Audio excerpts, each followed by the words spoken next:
Israel has announced a major new offensive in Gaza. Now, this comes after it launched a wave of airstrikes on the territory that authorities in Gaza say has killed more than 100 people.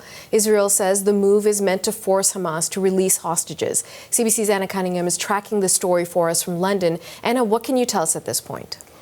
Well, Natasha, Israel is calling this Operation Gideon's Chariots. Let's show you some footage that has been released by the Israel Defense Forces. Now, it says that these are strikes targeting Hamas military infrastructure, but CBC has not been able to independently verify the location nor the claims that the IDF have made about these strikes. But on the ground in Gaza, the Hamas-run local health authorities claimed that those strikes overnight killed at least 58 people. And they also say that since Thursday, more than 400 people have died in new Israeli strikes. But Natasha, again, we have no way of verifying those figures because Israel does not allow CBC News or any other international news organisations to report from inside Gaza. But if those figures are accurate, it would be the deadliest phase of bombings since the fragile ceasefire collapsed in March. We know that Israel maintains that its expanded operations are aimed at pressuring Hamas to release the remaining hostages and to return to the negotiating table.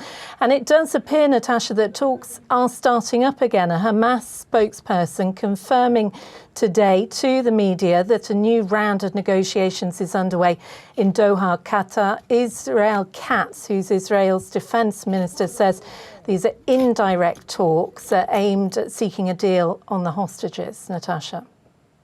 Anna, tell us a bit more about some of the international reaction you're seeing.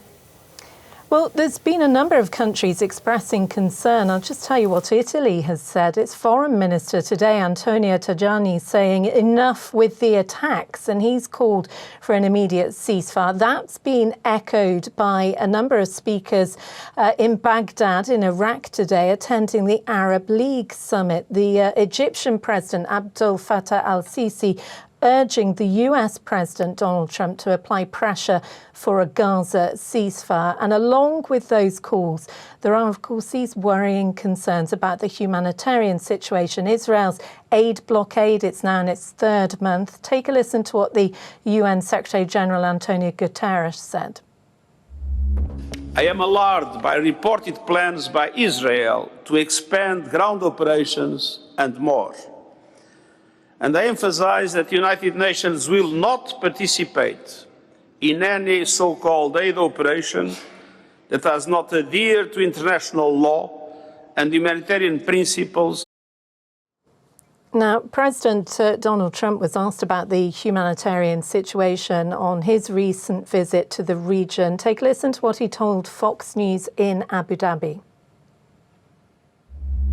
One of the three great leaders that I saw 2 nights ago said to me, please help the people, the Palestinians.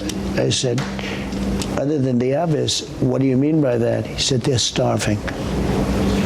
And he meant it with his heart. They're starving. So I've already started working on that. It's a deep problem, but we'll get it solved. Now, Natasha, today here in central London, we have seen thousands of pro-Palestinian demonstrators take to the streets. They've been marching towards Parliament here in central London, protesting against Israel's expanding offensive, just at the same time as those indirect talks with Hamas start up again in Doha.